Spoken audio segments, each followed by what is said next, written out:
Auditor council and welfare असोसिएशनचं अधिवेशन पाटील साहेबांनी उल्लेख केला, ते सातत्याने होत असतं. तसं ते सातत्याने नसेल, त्यांनी चौथं आहे असं एक आपल्याला सगळ्यांना जाणीव करून दिली.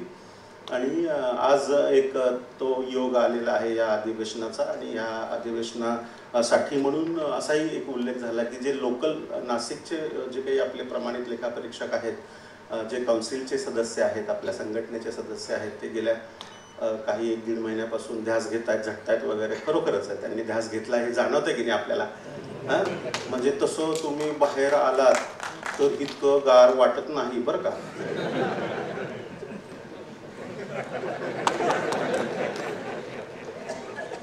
तर ते निश्चितपणे झटलेले आहेत. आणि जशी जशी पुढची लेक्चर्स वगैरे होतील तर ते लेक्चर्स आणि लेक्चरर्स यांची पण तल्लीनता, तन्मयता आणि त्याची विषयांची केलेली निवड वगैरे बघितली तर तो पण सगळा विषय चांगला एकदम खमंग असणार आहे.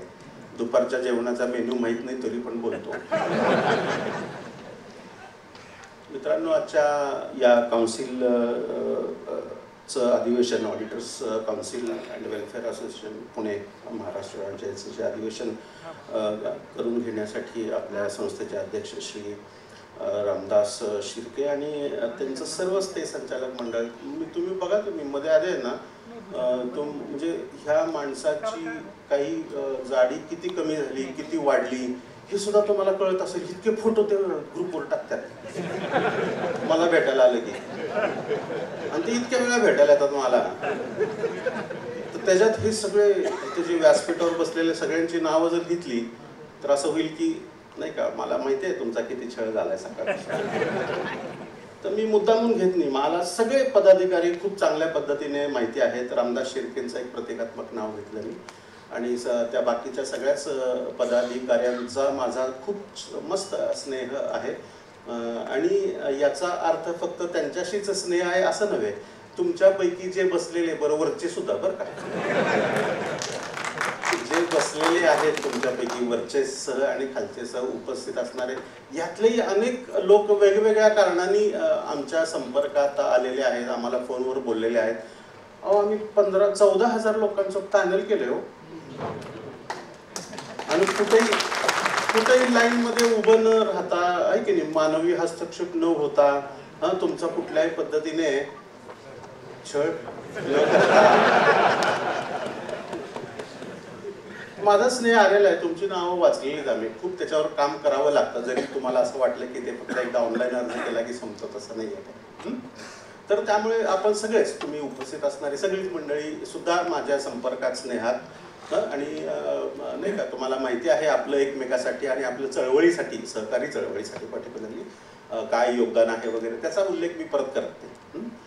आपल्या ह्याच्या व्यासपीठावर उपस्थित असलेले माननीय SB पाटील साहेब, जे माझे गुरु आहेत, अतिशय विद्वान आणि आमच्या डिपार्टमेंटचे खूप असे नाही का एक सरस अधिकारी आपल्याला इथं व्यासपीठावर लाभलेले आहेत. त्यांचं एक आपल्याला व्याख्यान पण त्यांचं आहे, तोही लाभ आपल्याला मिळणार आहे. वेळोवेळी ते त्यांचं व्याख्यानाने आपल्या समृद्ध करत असतात आपल्याला.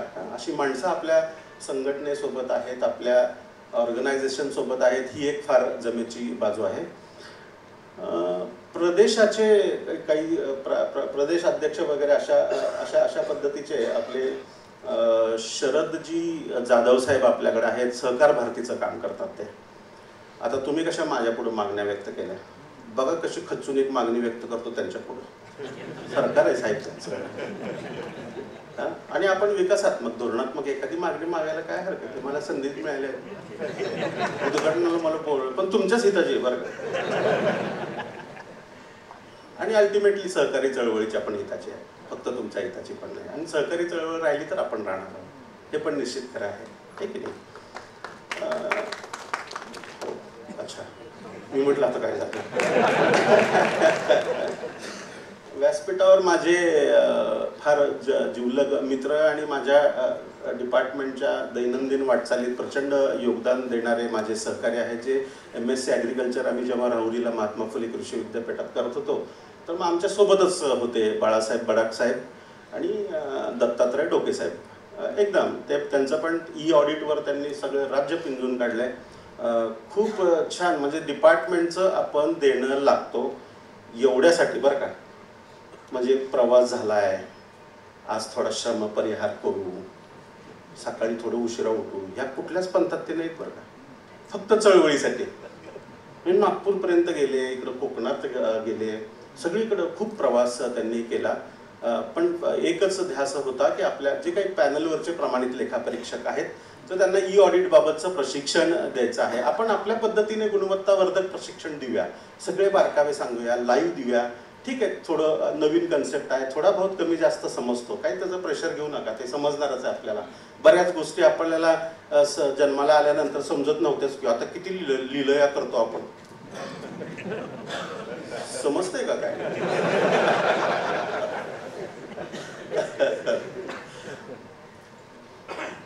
तर या अधिवेशनाच्या निमित्ताने आता व्यासपीठावरचे बाकी सगळेच आमचे सन्माननीय सदस्य वगैरे यांची नावं घेऊच, नावं करू का छळ तुमचं? तुम्ही सांगा की नको म्हणजे, हां म्हणजे पापातून मुक्त हो.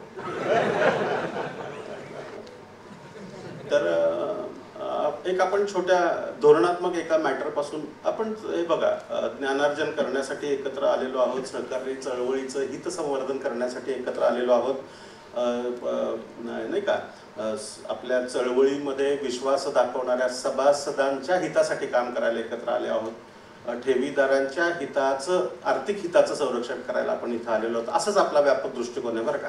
जरी तुम्ही बोलले नाही वगैरे आणि जरी फार विचार केला नाही तरी शेवटी झोपताना तसंच वाटेल तुम्हाला, हे आमचे वक्ते काय सोडणार नाही तसं तुम्हाला. आणि दुसरी त्याच विषयाने मला फक्त एक सहकार भारतीचे प्रदेश अध्यक्ष इथं आहेत म्हणून मला जरा सांगावंसं वाटतं. बघा मित्रांनो की मी तुम्हा सर्वांची उपस्थिती रेकग्नाइज केलेली आहे बरं का. म्हणजे तुम्ही असं म्हणू नका साहेबांनी आमचा उल्लेखच केला नाही, माझा स्नेह आहे असं म्हटलं. मी तुम्हाला पॅनलवर घेतलंय सगळ्या लोकांना वगैरे, तुमच्या साध्या एका अर्जावरून वगैरे, आमचा म्हणजे तुमचं स्वागत केलं नाही वगैरे असं काही डोक्यात ठेवू नका बरं का. म्हणजे माझ्याकडून पर्टिक्युलरली, बाकी सगळ्यांनी ऑलरेडी केलेलं आहे. तर हे बघा, आपल्या राज्य ऑडिट हा किती महत्त्वाचा कन्सेप्ट आहे मी फार सिंपल भाषेत आपल्याला सांगतो, आपल्याला माहिती पण आहे तो. फक्त या अर्थाने एकदा आपण जेव्हा ऐकू तेव्हा लक्षात येऊन जाईल. राज्याच्या किंवा देशाच्या लेख्यांचं लेखापरीक्षण करणारी यंत्रणा कोण आहे माहिती आहे आपल्याला? देशाच्या किंवा राज्याच्या लेख्यांचं जे लेखे ठेवले जातात हे बरोबर आहे, देश किंवा राज्य किंवा त्यांची सगळीच कार्यालय आणि सगळ्याच आय आणि सगळ्याच व्यय आहे की नाही, टॅक्सच्या रूपातून आलेला पैसा आणि विकास आणि इतर गोष्टींसाठी खर्च झालेला पैसा, या सगळ्यांचं या सर्व लेख्यांचं लेखे यथोचितरित्या पद्धतशीरपणे ठेवले जातात सर्व स्तरावर. आणि ह्या लेखांचं ऑडिट करणारी यंत्रणा आहे कॅग. कॅग हा शब्द ऐकला आपण कधी?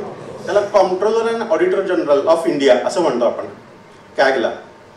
तर त्या कॅगच्या जे काही कॅग आहेत ना, controller and auditor general of India, यांची नेमणूक म्हणजे कॅगचं बघा मित्रांनो, म्हणजे त्याचं जर ऑडिट बघितलं आपण, कॅगच्या जे प्रमुख आहेत तर त्यांना काढण्यासाठी महाभियोग चालवावा लागतो. महाभियोगचा अर्थ माहिती आहे आपल्याला की दोन्ही सभागृहांमध्ये मेजॉरिटीने आपल्याला ते कॅगचे प्रमुख जे आहेत त्यांना काढण्यासाठीची एक ठराव प्रक्रिया आहे की नाही. म्हणजे का बरं अशी केली असेल? का तर त्यांनी लेखापरीक्षण करताना, शासनाच्या देशाच्या लेख्यांचं लेखापरीक्षण करताना त्यांना तटस्थता मिळावी, त्यांना स्वायत्तता मिळावी. हे पटतंय का तुम्हाला? लक्षात येते मी काय बोलतोय ते? धोरणात्मक मॅटर आहे. फक्त आपल्याला ना त्या जाधव साहेब भेटल्यात, शरद जाधव साहेब, मी ते जरा एक दिवशी अपेक्षितच धरून होतो की असं एखादे कुणीतरी भेटावेत आणि तुमचा आमचा कैवार त्यांनी मग इथून पुढे तरी घ्यावा, आहे की नाही. लेख्यांचं लेखापरीक्षण हे कॅग मार्फत केलं जातं. कॅग ही एक अतिशय महाभियोगाशिवाय त्यांच्या प्रमुखांना काढता येत नाही. म्हणजे त्यांनी तटस्थपणे ऑडिट करावं, त्यांनी न भीता कुणालाही न घाबरता ऑडिट करावं आणि त्या ऑडिटची गुणवत्ता चांगली राखली जावी. त्यामुळे मग देशांचे लेखे योग्यरित्या तपासले जातील, देशाची आर्थिक आणि सांपत्तिक स्थिती योग्यरित्या आपल्या नागरिकांच्या समोर मांडता येईल, देशाची प्रगती. त्यांनी उल्लेख पण केला, आपण 3ऱ्या क्रमांकाची अर्थव्यवस्था आहोत असं कॅगनी पण सर्टिफाय केलेलं आहे. मग त्याची अधिकृतता किती वाढते बघा बरं, की 3ऱ्या नंबरचे आपण यावं. बघा तुम्ही, आपण आता इथं बसलो आहोत, नाशिकला एक महानगरपालिका आहे, एक जिल्हा परिषद आहे, एक पंचायत समिती आहे, नाशिक जिल्ह्यामध्ये सुद्धा अनेक नगर परिषदा आहेत, त्या जिल्ह्यांमध्ये त्या तालुक्यांमध्ये अनेक ग्रामपंचायती देखील आहेत. या सर्वांचं जर लेखापरीक्षण बघितलं आपण तर ते सुद्धा बघा शासकीय यंत्रणा आहे, लोकल फंड म्हणून अकाउंट्स अँड फायनान्स डिपार्टमेंटची. ऐकून आहात कधी आपण साहेब हिरवा शर्ट ऐकून आहात काही? म्हणजे याचाच अर्थ ज्या स्थानिक स्वराज्य संस्था आहेत नागरी आणि ग्रामीण, हे समजतंय, नागरी आणि ग्रामीण स्थानिक स्वराज्य संस्था म्हणजे, तर ज्या ग्रामीण स्थानिक स्वराज्य संस्था आहेत त्याचा मी आपल्याला उल्लेख केला की ग्रामपंचायती आहेत, ग्रामीण तालुका स्तरावर पंचायत समिती आहे, जिल्हा स्तरावर जिल्हा परिषद आहे, नागरी स्थानिक स्वराज्य संस्था आहेत, महानगरपालिका आणि नगर परिषदा वगैरे. या सर्वांचं लेखापरीक्षण करणारी यंत्रणा देखील शासकीय यंत्रणा आहे, शासनाने निर्माण केलेली यंत्रणा आहे. तुम्ही हे शासनाने निर्माण केलेलीच यंत्रणा, म्हणजे काही डोक्यात प्रेशर घेऊ नका. परंतु या सर्वांचं ऑडिट म्हणजे गव्हर्नमेंटचं ऑडिट हे म्हणजे होताना गव्हर्नमेंट हा म्हणजे लेखापरीक्षक कोण असावा त्याची नेमणूक करतो का हो? भारीच होईल तसं जर झालं तर. म्हणजे त्यांनी गव्हर्नमेंटने एक पॅनल नेमला आणि त्या पॅनलवरचे त्या माणसं आपल्याला घ्यायची आहे, ती गव्हर्नमेंटने स्वतःसाठी अशी मुभा ठेवली नाही. म्हणजे तिथं जसं आपल्याकडे बघा, आपल्याकडे संस्थेने नेमायचं आहे, अहो गेम इथं आहे हो, तसं गव्हर्नमेंटने तिकडं नाही नेमायचं. इकडं स्थानिक स्वराज्य संस्था एवढे ऑडिट करून घेतात दरवर्षी, त्यांचे पॅरे कमी करता करता सगळी यंत्रणा नाकीनं येते, तेव्हा ते लेख्यांचं ऑडिट तटस्थपणे आणि योग्यरित्या झालं असं गृहीत धरलं जातं. आणि ती सुद्धा यंत्रणेचं ते त्या स्थानिक स्वराज्य संस्थेच्या हातात दिलंय का आमचा लेखापरीक्षक नेमा म्हणून. त्यामुळे काय होते, त्यांचं बी ऑडिट चांगलं होतं. अहो जाधव साहेब, आमच्या आपल्याला जरा सांगा अशी विनंती आहे, जी सहकारी संस्थांना लेखापरीक्षक नियुक्तीची जी स्वायत्तता प्रदान केलेली आहे, अरे बोलत जावा ना कधीतरी. या निमित्ताने एकत्र आलाय तर सांगा तरी आपलं मूळ दुखणं काय आहे. अहो प्रचंड ज्ञानी होऊन जाऊ आपण, प्रचंड धीराने आणि ध्यासाने काम करू, भल्या भल्या माणसांना आत घालू आपण चुकीचं काम केलं म्हणून. अरे पण त्या माझी नेमणूक तर ती करू द्या त्याला. तो माझी नेमणूक करताना काय काय बघेल सांगताच येत नाही, आहे की नाही? कमी सांगू तुम्हाला या व्यासपीठावर. हे फार संस्थेवर जी जबाबदारी दिली गेली आहे लेखापरीक्षक नियुक्तीची, त्याने जरी संकल्पना उदात्त असली तरी ह्या कल्पनेचा किंवा संकल्पनेचा विचार करण्याची वेळ आली असं वाटतंय का आपल्याला ह्या अधिवेशनाला आल्यापासून? का जरा रात्रीच करायचा बसून विचार?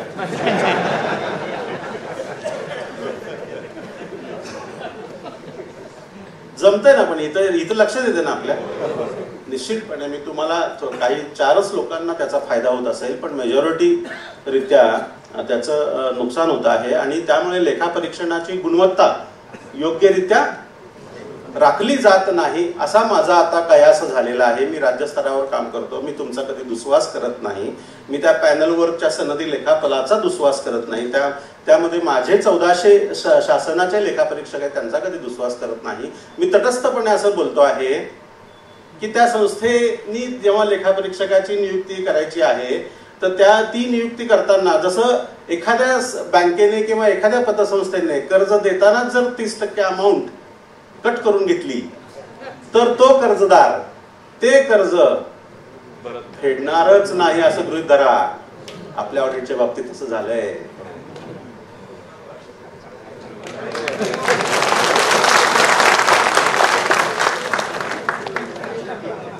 या धोरणात जोपर्यंत आपण बदल काही करा, धोरण म्हणून आहे ना, पण हे ऍटलिस्ट बदलू आपण. काही करण्यासाठी आपण सगळे जणांकडून सुचवा, हे घ्या, म्हणजे सहकार भारतीने तरी निदान एवढं करावं आणि त्यांनी शासनापर्यंत हे म्हणणं पोहोचवावं की जर सहकार तुम्हाला टिकवायचं आहे, जर खरोखरच देशाला 1 नंबरची अर्थव्यवस्था करायचं आहे, तर तुम्हाला ह्या ज्या वित्तीय सहकारी संस्था आहेत, मी आपल्याला सांगतो, फार अभ्यास करून आलोय बरं का मी, म्हणजे दरवर्षी हेच सांगतो, त्यामुळे झालं असं एखाद्या वेळेस. आपल्या राज्यात 21,000 विविध कार्यकारी सेवा सहकारी संस्था आहेत. आपल्या राज्यात सर्वसाधारणतः 14,000 नागरी सहकारी पतसंस्था आहेत, 6,000 पगारदार सेवकांच्या सहकारी पतसंस्था आहेत. आपल्या राज्यात 450 बँका आहेत. ऑडिट करू नका बरं का, ते 465 निघेल, ऑडिट म्हणून घेऊ नका. असे मी असं आपल्याला धोरण म्हणून सांगतो आहे. 450 नागरी सहकारी बँका आहेत. या सर्व बँका किंवा वित्तीय संस्थांमध्ये असणाऱ्या ठेवी, लाखो करोड रुपयांच्या ठेवी या संस्थांमध्ये गुंतलेल्या आहेत. या संस्था ग्रामीण तालुका स्तरावर ठेव संकलन करतात आणि त्याच स्तरावर सावकाराचं उच्चाटन व्हावं, मध्यस्थाचं उच्चाटन व्हावं या हेतूने तिथल्याच माणसांना, तिथल्याच शेतकऱ्याला, तिथल्याच व्यापाऱ्याला कर्ज पुरवठा करतात. इतक्या महत्वाच्या चळवळीमध्ये लेखापरीक्षण हे हत्यार जर त्या संस्थेच्या हातात आपण दिलं असेल तर तिथे मात्र स्वायत्तता येत नाही, तिथे तटस्थता दिसत नाही, तिथे महाभियोग हा विषय जेव्हा आपण कॅगसाठी ठेवलेला आहे, स्थानिक स्वराज्य संस्थांसाठी जेव्हा त्या संस्थेला मुभा दिलेली नाही, स्थानिक स्वराज्य जिल्हा परिषदेच्या हातात आहे का त्याचं ऑडिट कुणी करावं ते तुम्हाला खात्रीने सांगतो नाही आहे. नगर परिषदेच्या हातात आहे त्यांचं ऑडिट कुणी करावं? अजिबात नाहीये त्यांच्या हातामध्ये. तिथं ती जबाबदारी घेतलेली आहे एका यंत्रणेने. तशी एक यंत्रणा आपण सक्षमरित्या आपल्याकडे कार्यरत देखील आहे, वर्षानुवर्ष कार्यरत आहे. 2 लाख संस्थांचं ऑडिट कधी सुद्धा केवळ शासकीय यंत्रणेमार्फत होणार नाही, आपण त्याबद्दल निश्चित राहा. हे ऑडिट वर्षानुवर्ष तुम्हीच करणार आहात, पण जे होणारं ऑडिट आहे ते गुणवत्तावर्धक व्हावं, खरोखरच ठेवीदारांचं आर्थिक हित साधणारं व्हावं, खरोखरच सभासदांचं आर्थिक हित साधणारं व्हावं. ठीक आहे, अर्थव्यवस्थेला योग्य नाही का चांगल्या पद्धतीने चालना मिळावी, अर्थव्यवस्था सुदृढ व्हावी यासाठी ह्या सहकारी संस्था, वित्तीय सहकारी संस्था जगणं फार आवश्यक आहे. आणि ह्या जगण्यासाठी त्याचं लेखापरीक्षण हे थोडंसं तटस्थपणे देखील होणं आवश्यक आहे. मी जर ॲज अ संस्थेचा अध्यक्ष म्हणून आणि संस्थेचा संचालक मंडळातला एक सदस्य म्हणून जर मी लेखापरीक्षकाची नियुक्ती करताना विशेष गोष्टी विषयी थोडंसं प्रखरपणे बोलतो आहे की तुम्ही हे लिहायचं नाही, ते लिहायचं नाही, तुम्ही कदा आता इतकी मजल गेली आहे, काही अनेक संस्थांच्या बाबतीत मी आपल्याला सांगतो, इतकी मजल गेली आहे की तो फॉर्मॅटच ठेवतात आपल्या पुढे, साहेब एवढं भरून द्यायचं बरं काय गाळलेल्या जागा, आणि ती सगळं तुम्हाला वर्ड कॉपी वगैरे देतो, तसं काय काळजी करायचं कारण नाही. असं म्हणजे त्यांनी वर्ड कॉपी द्यायची आपल्याला, आपण फक्त ते म्हणजे मागच्या वर्षीचा ठेवीचा रक्कम इतकी होती, यामध्ये रुपये 2 लाखाची 25 लाखाची वाढ होऊन ती रक्कम 2,25,000 झालेली आहे, एवढ्या फक्त गाळलेल्या जागाच भरायच्या.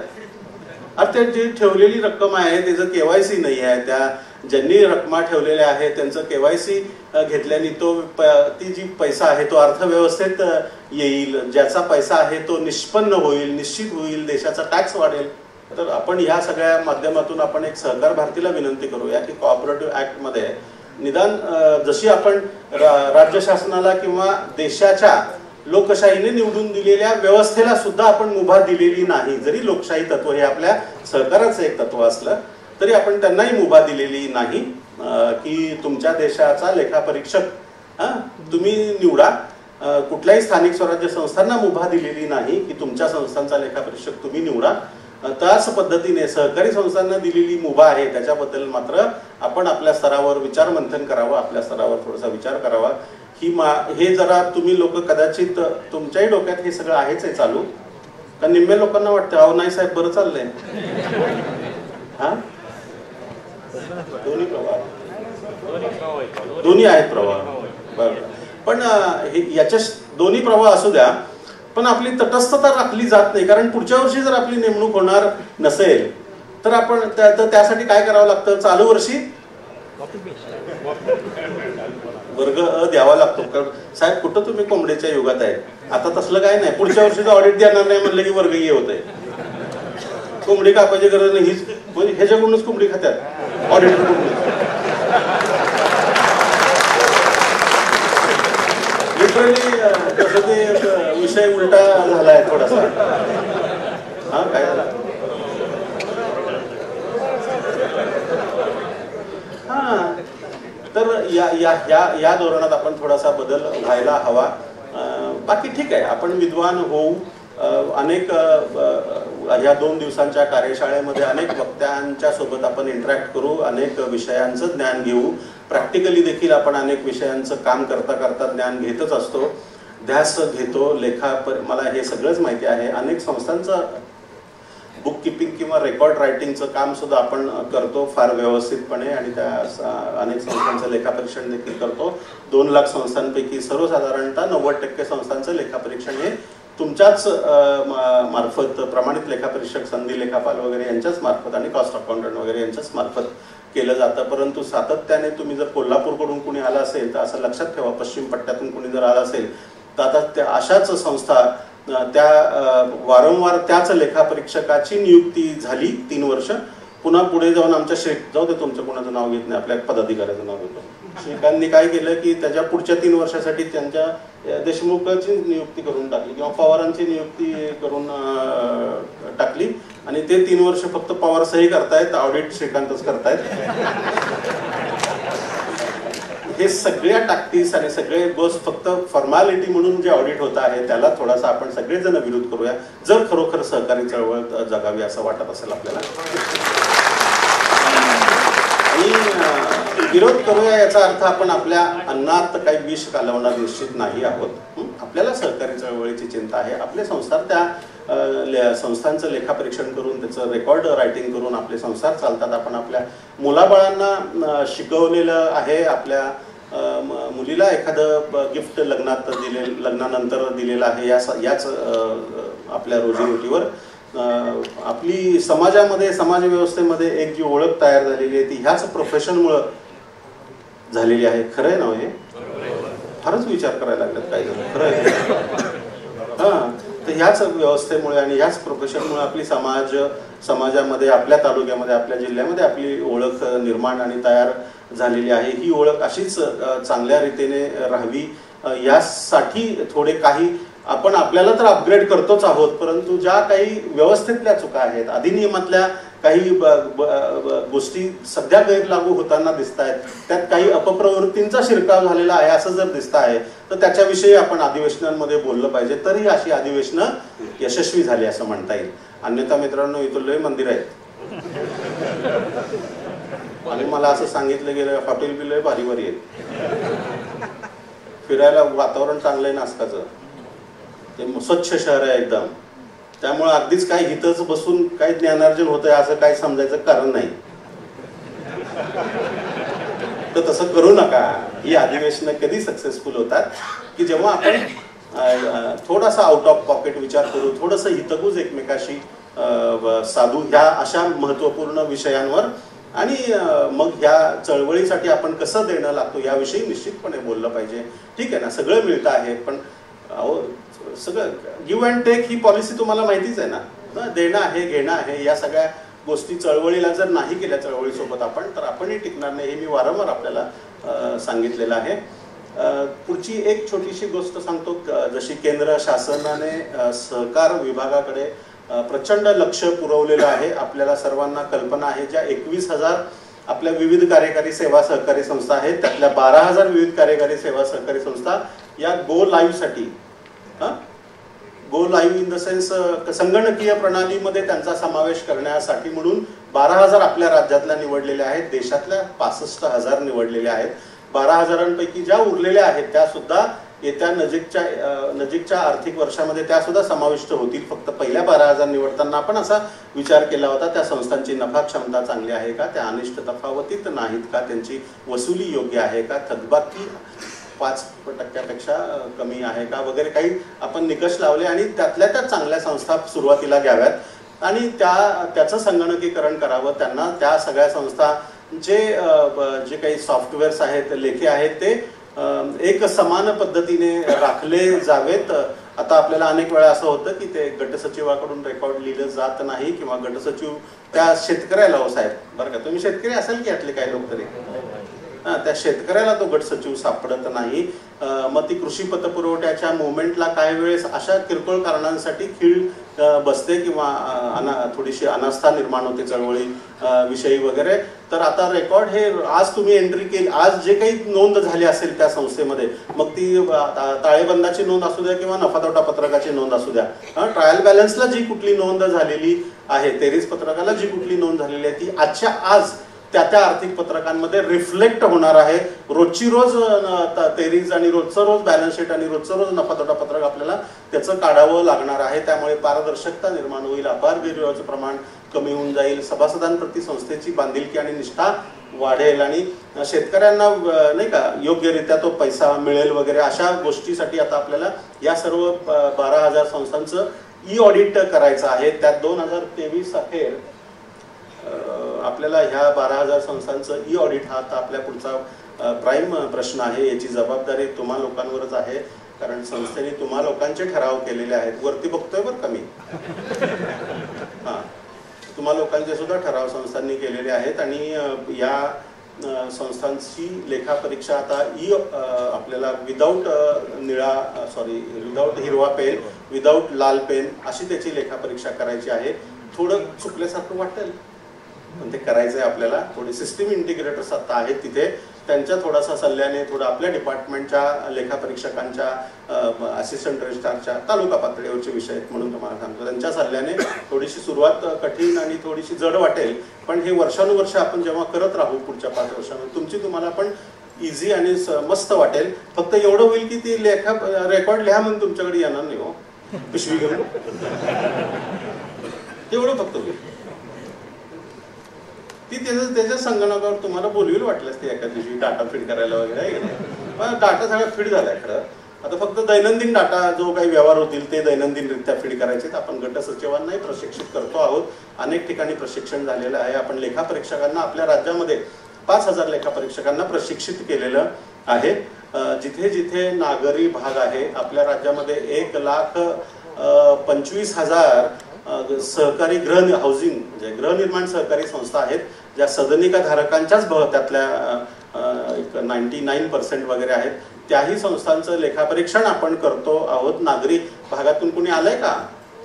म्हणजे थोडंसं मुंबई किंवा ठाणे किंवा पुणे किंवा छत्रपती संभाजीनगर, नाशिक आहेत ना लोक, नाशिकचे पण असतील ना काही लोक, तर अशाही संस्थांची लेखापरीक्षा आपण करतो आहोत. आपण त्या संस्थेची लेखापरीक्षा केल्यामुळे त्या जरी सेवा देणाऱ्या सहकारी संस्था असल्या, लेखापरीक्षा शुल्क छोटं मोठं कमी जास्त जरी असलं तरी त्याचं रेकॉर्ड रायटिंगचे थोडे वेगळे पैसे मिळतात आपल्याला. मेहनताना वगैरे आहेत नाही तर काय शब्द वापरतात,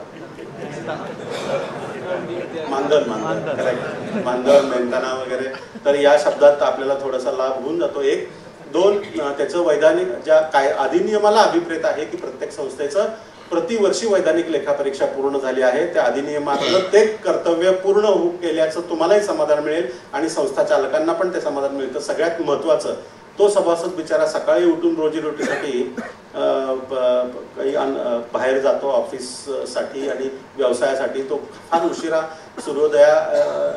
पूर्वी बाहेर जातो, सूर्योदयानंतर घरी येतो, पण त्याला आल्यावर एक थोडंसं असं समाधान मिळतं. एक दिवशी एजीएम बोलवलेली असते, त्या एजीएमला तो लेखापरीक्षा तो अहवाल तिथे चर्चेला जातो, त्या लेखापरीक्षा अहवालातला वर्ग चर्चेला जातो आणि तिथे मग डिस्कशन होऊन जातं की त्यालाही समाधान वाटतं, त्याला माझ्या संस्थेचं ऑडिट झालंय, मी 25,000 रुपये वर्षाचं काय मेंटेनन्ससाठी म्हणून दिले होते ते योग्यरित्या खर्च झाले, तो सुखा समाधानाने त्याच्या व्यवसायात काम करायला लागतो. मग ते जर सुख समाधानाने त्याच्या व्यवसायात काम केलं म्हणजे व्यवसाय वृद्धी झाली, अर्थकारण वाढलं, म्हणजेच ती तिप्पट अर्थ म्हणजे आपली जी काय अर्थव्यवस्था 3ऱ्या नंबरला येते ती अशीच येत नाही हो.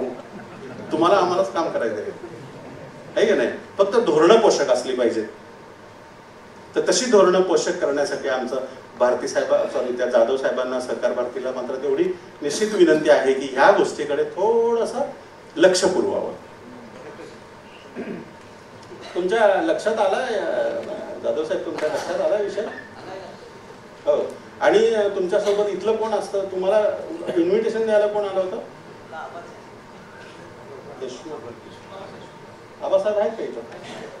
आबासाहेब जरा अधिनियमातली तरतूद ते कसं त्यांना तेवढं कदाचित एकदम कलम 81 वाचायचं म्हटलं की नाही, अहो कायद्यात कुठल्याच कलमाची इतकी पानं नाहीत, तेवढी 81 मध्ये पानं आहेत.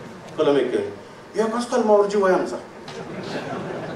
सांगू तुम्हाला, जेवढी न्यायालय चालू आता आहेत ना, 152 154 खालचा अपील आणि पुनर्निरीक्षणापासून आपल्याला सांगतो, क्वासी ज्युडिशियल न्यायालयापासून नियमित न्यायालयांपर्यंत सगळ्यात जास्त सहकाराच्या केसेस जर असतील तिथे तर कलम 81 ला घेऊन येत. बरं का, तुम्ही अभ्यास करा, मला सांगा बरं, मी अभ्यास केलाय म्हणून सांगतोय तुम्हाला. कलम 81 ला घेऊन म्हणजे ते वैधानिक लेखापरीक्षा चुकीची, म्हणजे मला दोषी धरलं, वैधानिक लेखापरीक्षण अहवाल रद्द करावा, चुकीचा आहे. माझ्वर फौजदारी गुन्हे झाले, माझं पहिलं असतं कंटेन्शन. ते ऑडिट करणारा MSc अग्री झालेला आहे, त्याला लेख्यांचं काहीच कळत नाही, ते पहिलं रद्द करून टाक. त्या म्हणजे त्या टेस्ट ऑडिट एखाद्या संस्थेचं लावलेलं आहे, टेस्ट ऑडिटचे आदेश रद्द करा, संस्थेत काहीच घडलेलं नाही. टेस्ट ऑडिटची व्याख्या असं सांगते की लेख्यांचं खरं वाचूक चित्र उघडकीस आणलेलं नसेल तरच फक्त चाचणी लेखापरीक्षा झाली पाहिजे, पण प्रत्यक्षात लेख्यांचं खरं वाचूक चित्र उघडकीस आणलेलं नाही अशा पद्धतीचा एकही एव्हिडन्स समोर आलेला नसताना चाचणी लेखापरीक्षण आमचं केलेलं आहे फक्त नाठाळ सभासदांच्या मागणीवरून. आणि तिला तोटा झालेला असते बक्कळ, कर्ज थकबाकी 40%, आणि ती वकील असे बोलतात.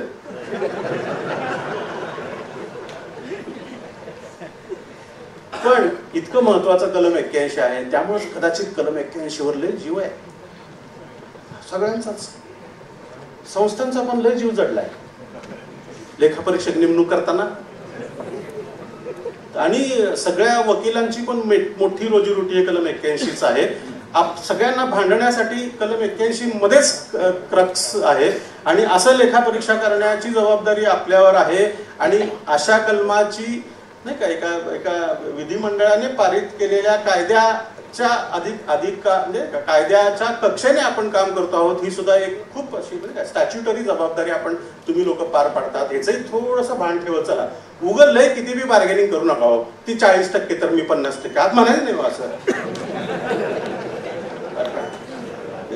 लेखापरीक्षणाची गुणवत्ता नाही आता या सगळ्या प्रोसेसमध्ये ना. मी तुम्हाला एवढ्यासाठी बघा, मी राज्यस्तरावर काम करतो, मी तुम्हाला एवढ्यासाठी ह्या गोष्टी लक्षात आणून देतो आहे. लेख्यांचं खरं व अचूक चित्र उघडकीस आणलेलं नाही म्हणून श्री वांगस्कर यांना कमी करावं. आपले हे आहेत बसलेले आमचे, फार मला असं दीपक यांचं नाव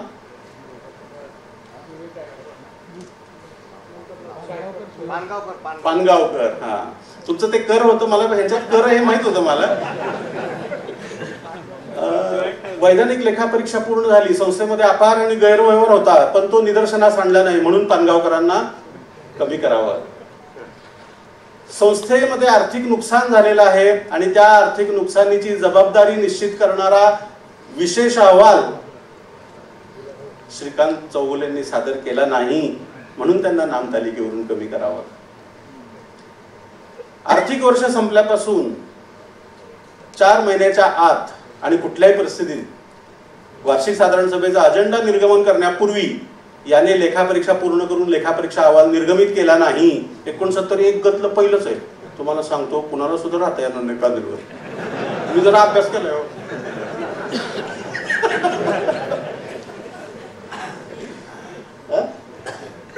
असं सगळं ते आहे. तर ह्या पार्श्वभूमीवर माझं असं मत झालेलं आहे की ह्या सगळ्या गोष्टी जेव्हा निदर्शनास येत आहेत तर आपण ही काम चांगलं करत नाही अशा गोष्टी आम्हाला राज्यस्तरावर दिसतात. ते आयुक्त सहकार आयुक्त महोदयांना ते अधिकार आहेत पॅनलवरून कमी करण्याचे वगैरे. तर थोडंसं आपण म्हणजे हे जे काही थोडंसं काय म्हणजे संस्थांना जे अधिकार प्रदान केले गेलेले आहेत त्याच्यातला काही म्हणजे अपप्रवृत्तीमुळे का असेना पण आपण लेख्यांचं खरं व अचूक चित्र उघडकीस आणेना झालो आहोत. आणि तितकं एवढं महत्वाचं एक कलम 81 असताना त्या 81च्या कक्षेमध्ये स्वतंत्ररित्या आपण लेखापरीक्षा करीत असताना जर त्या चळवळीला हानी पोचणाऱ्या संस्थेला हानी पोचणाऱ्या बाबी आपल्याला फक्त नाही का कमिटमेंटमुळे जर आपल्याला लिहिता येत नसतील तर ही एक दिवशी तुम्ही सगळे आणि आम्ही सगळे तर ह्या चळवळीच्या वाताहतीस आम्ही जबाबदार आहोत असं सांगायची आपल्या पुढच्या पिढीला वेळ येईल. तर तशी फक्त वेळ येऊ देऊ नका. एक लास्ट फक्त कन्सेप्ट आपल्याशी शेअर करतो. माझ्या ऑफिसमध्ये खूप सारे आपल्या जी काही ऑडिटर्स काउन्सिल आहे तर त्याचे पदाधिकारी येतात, संचालक येतात, त्यांच्यासोबत तुमच्यापैकी अनेक जण काही वेळेस येतात. दीपक तर बऱ्याचशा वेळेस असतोच म्हणजे. तर मला असं तिथं जे काही निवेदनं दिली गेली होती त्या सर्व निवेदनांमध्ये तुम्हाला ओळखपत्र मिळावं 1, 2 तुम्हाला 10 कोटींच्या वरच्या पतसंस्थांची 10 कोटींच्या वरच्या म्हणजे 10 कोटींच्या वर डिपॉझिट असणाऱ्या संस्थांची लेखापरीक्षा करायला मिळावी. फौजदारी गुन्हे दाखल करीत असताना जे काही मानधन मिळायला हवं, जो TADA चा खर्च असतो तो मिळायला हवा. कारण लेखापरीक्षा तर होऊन गेलेली असते, आपल्याला ते मिळालं पण आहे. त्याचं जी काही ऑडिट फीज आहे ती आणि त्याची लेखापरीक्षा करीत असतात. ते फौजदारी गुन्हे दाखल करण्यासाठी जे काही प्रोटेक्शन मिळतं तर ते प्रोटेक्शन देखील आम्हाला थोडंसं मिळावं. लोकसेवक म्हणून तुम्हाला ते प्रोटेक्शन आहेच आहे, पण आपण ते थोडंसं आपलं प्रबोधनाचा किंवा एखाद्या अधिवेशनातल्या एखाद्या, मी एस बी पाटील साहेबांना विनंती करेन की थोडंसं आपण हे जरी त्यांना सांगितलं की कुठलाही लेखापरीक्षक असू द्या, शासनाचा असू द्या किंवा पॅनलवरचा प्रमाणित लेखापरीक्षक असू द्या, सगळ्यांची कक्षा समान आहे कलम 81 अन्वये. जेव्हा तो प्राधिकृत लेखापरीक्षा अधिकारी आहे त्या संस्थेची त्या विशिष्ट सालाची लेखापरीक्षा करण्यासाठी, तर त्या दोघांमध्ये काही फरक नाही. फक्त एवढाच फरक आहे की जर तो TADA हा याला मिळतो कुणाला, शासनाच्या लेखापरीक्षकाला, तो तुम्हाला मिळत नाही, तर ही मागणी इथपर्यंत रास्त आहे. पण त्याला ज्या सुविधा मिळतात त्या आम्हाला मिळाव्यात वगैरे, यात काही त्याला काही सुविधा वगैरे अशा वेगळ्या नाही. तो लोकसेवक म्हणून आहे, तर तुम्ही लोकसेवक म्हणून आहात. जी त्याची कक्षा आहे ती तुमची कक्षा आहे. संस्थांचं जी लेखापरीक्षा करण्यासाठीचं एकूण किती संस्था कराव्यात यासाठीची जी आबंधनं आहेत, ती आबंधनं थोडीशी दूर करावीत 1 लाखांच्या वरच्या. ती थोडंसं कोर्टात पण आहे, मॅटर स्टेड आहे असं माझं मत आहे. मी तो एक निर्णय वाचला आहे, तुम्हाला कदाचित माहीत नाही आहे. तर 20 पेक्षा जास्त संस्था करता येतील असा असा न्यायालयाने निर्णय दिलेला नाही आहे, पण स्टेड तरी आहे. तो अधिनियमातला तो विषय स्टेड आहे. तो तिसरी सगळ्यात लास्ट गोष्ट एक मला तुमच्या लक्षात आणून द्यायची होती की तुम्ही अजून काय उपस्थित केलेलं आहे. हा लेखा आणि 2 गोष्टी अजून आहेत. आम्हाला नामतालिकेवरून सहजच कमी केलं जातं, तर आम्हाला नामतालिकेवरून कमी करताना थोडी योग्य ती संधी द्यावी, थोडी सहानुभूती दाखवावी, थोडं ते सगळ्याच गोष्टींचा विचार करावा की आम्ही पण, म्हणजे कुठल्या हो नाही लिहिता आलं साहेब, आम्हाला थोडंसं नाही लिहिता आलं, थोडी नाही ती आभार गैरव निदर्शन आणून देता आला, तर ते पॅनलवरून कमी होणारच बरं का बेसिकली.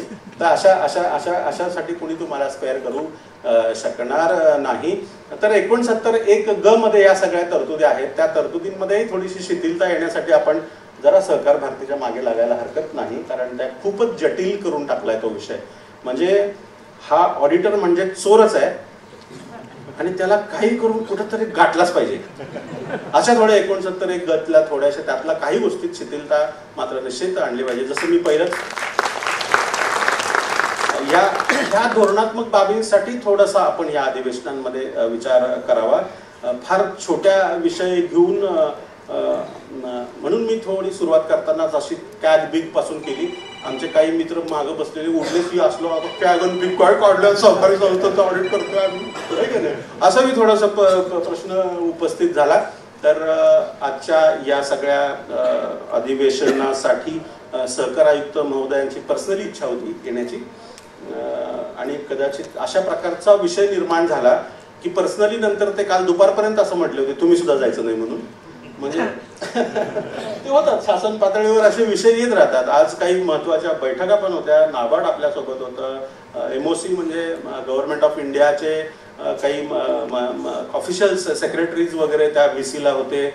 आपला ऑडिट आणि पार्किंग अकाउंटचा विषय, पार्किंग अकाउंट म्हणजे ते तुम्हाला आता काही सांगत नाही, मी आपल्या लेक्चरमध्ये बोलतो थोडंसं, तर त्या पार्किंग अकाउंटचा विषय होता. आणि अशा सगळ्या महत्त्वपूर्ण विषयांसाठी म्हणून ते आपण जाऊ नये असं पण साहेबांना थोडंसं वाटत होतं. पण नंतर संध्याकाळी त्यांना कम्फर्ट लेवल आली. आम्ही काही कन्सल्टेशन केलं या विषयात, आपण काही काम केलं सगळ्यांनी मिळून, ते जरा प्रोसेस केलं, ॲनालिसिस केलं, त्याच्या काही माहित्या आपण छानपैकी मांडल्या, तयार केल्या.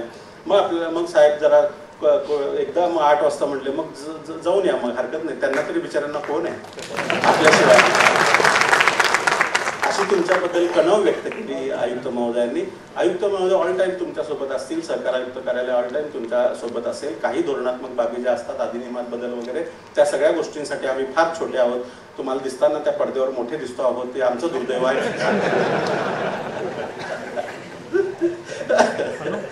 तर मी आपल्या ह्या 2 दिवसाच्या अधिवेशनाला प्रचंड शुभेच्छा देतो. तुम्ही आम्हाला या अधिवेशनासाठी उद्घाटक म्हणून, उद्घाटक नाही, प्रमुख उपस्थिती म्हणून आम्हाला तिथे स्थानापन्न केलं, छान जागा दिली त्या प्रमुख व्यासपीठावर, आणि असे फील आला मला जाधव साहेबांच्याच शेजारी बसवलं, आज त्यांचीच हजेरी लई झाली आहे असं. म्हणजे तुम्हाला सगळंच अगोदर कळतं, खतरनाक संघटना. आणि एवढा सगळा बहुमान दिला आणि ह्या चळवळीसाठी पण योगदान देणाऱ्या तुमच्यासारख्या सर्व बंधू भगिनींच्या पुढे बोलण्याची संधी मिळाली. मी अजिबात वाया घालवली नाही अशी माझी धारणा आहे. धन्यवाद. जय सरकार, जय महाराष्ट्र.